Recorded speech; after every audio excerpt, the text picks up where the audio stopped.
sessions at the state capitol, lawmakers voted to close that controversial legal gap known as the dead suspect loophole. Today, on a special edition of Inside the Investigation, we take a closer look from the vault at our team's project called Denied. Welcome to an edition of Inside the Investigation. I'm KXAN Investigative Director Josh Hinkle, and I'm joined today by our special guest, the Executive Director of the Freedom of Information Foundation of Texas, Kelly Shannon. Welcome. Thank you. Thank you so much for being with us. Obviously today we're talking about the dead suspect loophole, but before we get to that very serious topic, I gotta say, I like a good fight. I have a little brother, he knows this, and so being a journalist in open records fight is kind of one of the fun things about that. It's satisfying, but you do it for a reason. Why are open records so important? Okay, one thing I like to tell everyone is open records is not just an abstract thing. It really affects people's lives. It's even a matter of life and death sometimes when we're trying to get information. But it also affects everyday life, like, school district budgets, the taxes you pay. So there's all kinds of really good reasons to try to get that information from your government.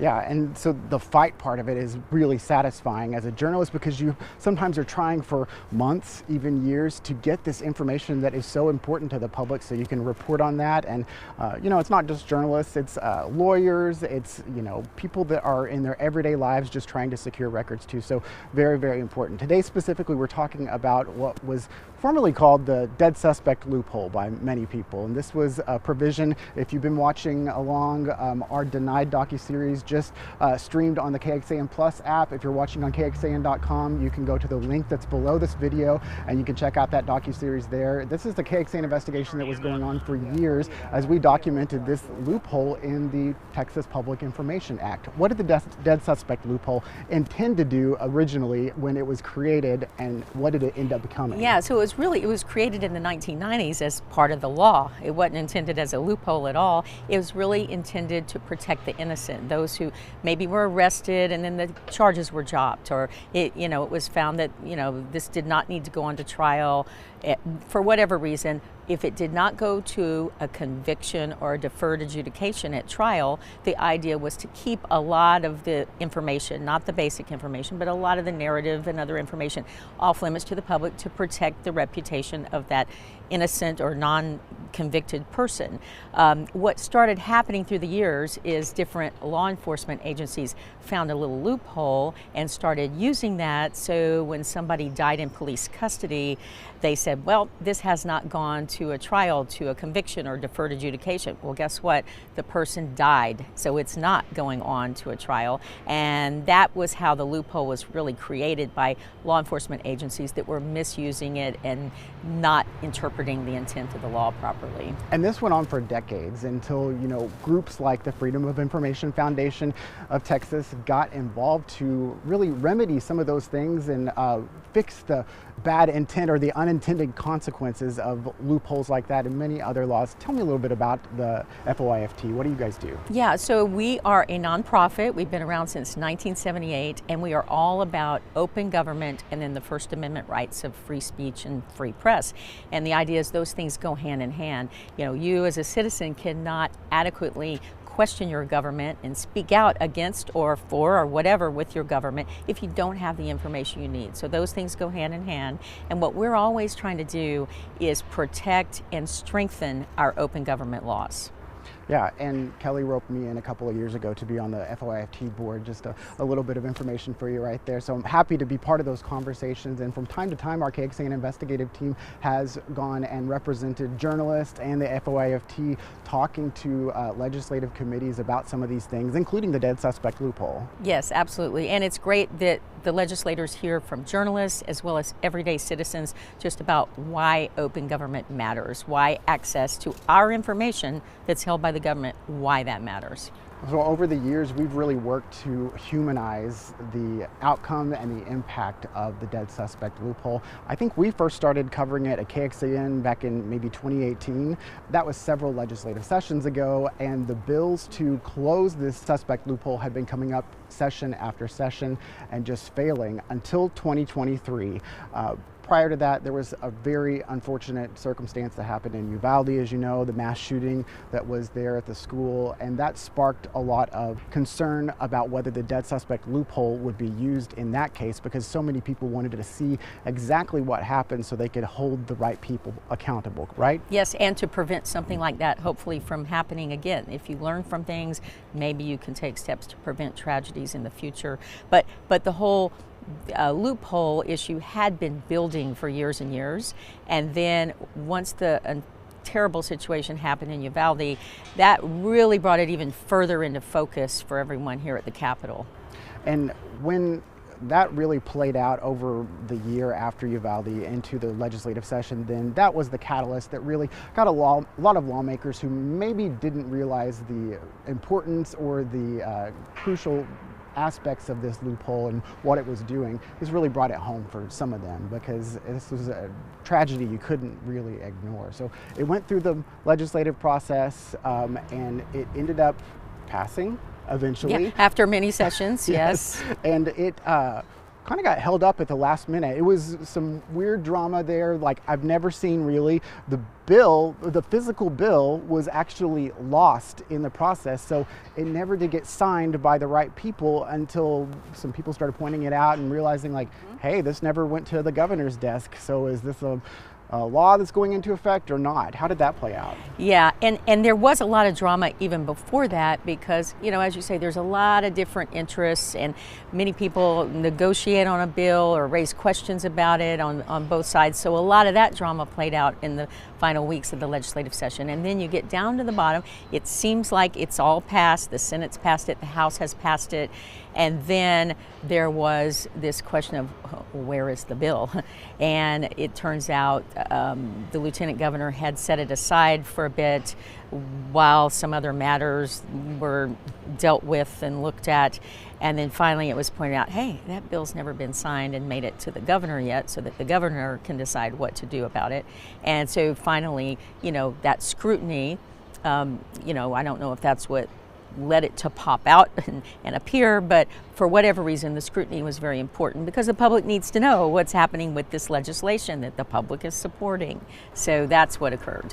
And so at the end of the process, it did finally get passed along to the governor to consider, you know, becoming law with his signature, or he has the option of letting something become law without his signature. And really, that's kind of a matter of if he wants to show that he's supporting something, or if this is something that he's just maybe not willing to touch politically. How did that play out? I mean, he didn't end up signing the law. No, it became law without his signature, but we're just very glad that it became the law. For whatever the reasoning was, you know, there's a couple different ways something can become law, and it did. And so it's super important. We're still monitoring it and watching to make sure that this part of the law is used as it was intended and that transparency prevails. So over the years, one of the biggest opponents to closing the loophole has been the police unions in the state of Texas. That's a very powerful lobby here. They have the ear of a lot of lawmakers. A lot of different legislation, not even related to open records, goes through the Capitol, relating to law enforcement and law enforcement officers and their interests. So when we had seen this kind of get a little further in the process in the past, you would see some of that, you know, that power from that lobby really come out. I know in the session since the law went into effect and the loophole was technically closed, there have been some other law enforcement matters that it has kind of come back up into the conversation. Can you explain how that played out in this last session? So absolutely. So of course the police union in Texas is a very strong lobby here at the Capitol, and you know, and police officers perform an amazing, important job. So you know, they should have quite a large voice. The key from our point of view is you can be very pro-police and pro-public safety, yet also be pro-transparency. So that's the thing that we're always trying to point out. It's not an either or.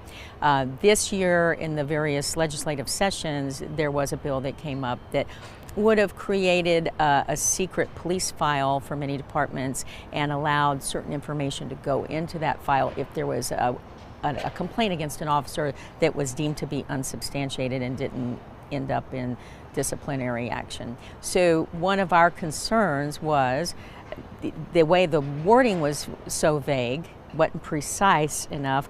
There are many records that might have ended up in that secret file, including sometimes when someone dies in police custody. So therein is the issue of this loophole that we've been talking about, and there was a lot of concern that all that work, all those years, and the 2023 passage of that law might be undercut, undermined, or just negated by this other law that was proposed this year. And that didn't go through. Obviously FOIFT and other groups monitor statewide to see if other media outlets or other legal challenges to this law and all the other laws that you all are watching are popping up. We pay attention to things that are happening at the Attorney General's office also to just make sure that there aren't any challenges or if there's anything to address. And sometimes you have to come back in the next session and continue tweaking legislation to get it maybe to the better place that it should be. One of the things about the legislative process is that sometimes it's difficult to grab attention of lawmakers when it's just like policy or advocacy groups like FOIFT or even journalists. And so it really helps to have real people that the laws that we're talking about every session are really impacting. I remember when we first started covering the dead suspect loophole, traveling up to Paris, Texas, far away from Austin, right. This little farmhouse that's outside of the town, and meeting with Robert and Kathy Dyer. And I was just so struck by, first off, if you've watched the docuseries, they unfortunately lost their 18-year-old son, Graham Dyer, in one of these police incidents as well. They were still dealing with a lot of the legal process with that, the lawsuits. It was a very raw and emotional thing to talk about, but they shared their story. And not only did they share their story with KXAN and other media outlets, but they came to the Capitol session after session to talk to lawmakers directly. Can you imagine what that's like to be, I think Kathy was a state employee at the time, and Robert was a teacher. Yeah, middle school teacher. Middle school right. teacher. To not really have any experience doing public speaking where you're having to go in front of what I think can be kind of a scary panel, a committee of lawmakers, people that have been elected to represent you, some powerful people, telling your very upsetting story in the hopes that something will change. And that's really the kind of testimony that resonates with people. And sometimes it doesn't take that first time, doesn't stick. And so you learn in the process, and that's really what the Dyers did, and other people as well that this law affected. They came back session after session and talked about it, and came to the Freedom of Information Foundation annual conference and continued telling their stories so people understood this very detailed part of the open record system was actually not even just about that. It was about people and life and death situations. Yeah, it's such an emotional thing, and Kathy had mentioned that each time they had to come here and tell that story, it's like opening the wound once again. Not that it ever really goes away, but it's so gut-wrenching for them. But at the same time, they're trying to help improve the lives of Texans and improve our laws in Texas. So there's that monumental force that was driving them, and so they would explain their situation. And I remember even the very first time they testified at the Capitol, it was very emotionally upsetting to everybody in the room. There was Kleenex being passed out all over the place with staffers and legislators. It grabbed everybody, but there wasn't the right momentum or the right pieces in place at the Capitol at that time to get it passed. And so each session, it seemed to just hit a little bit deeper, and people got it, and they realized, these folks aren't giving up. They are going to be back here telling this story again and again. And not only the Dyers, but many other families we saw came to these hearings too once the word started getting out about this bill. And there were a lot of them that we weren't even expecting, and they drove in from all kinds of cities all over the state. And the problem started becoming more and more clear, and that helped set the stage for, once you had the right pieces in place at the legislature and the will to get it done, the atmosphere was created, and then the will to get it done was finally there. Yeah, I agree. Yeah. And I just want to thank, and I've thanked them many times before, but continue thanking the Dyers for sharing their story with our viewers and our readers and our listeners and other people as well. Like Kelly mentioned, I have to shout out to Demisha Burns. She's a mother from Bastrop who also lost her son in the Travis County Jail. A similar circumstance, spoke out about it. And of course, all the Uvalde families too. Absolutely, yeah.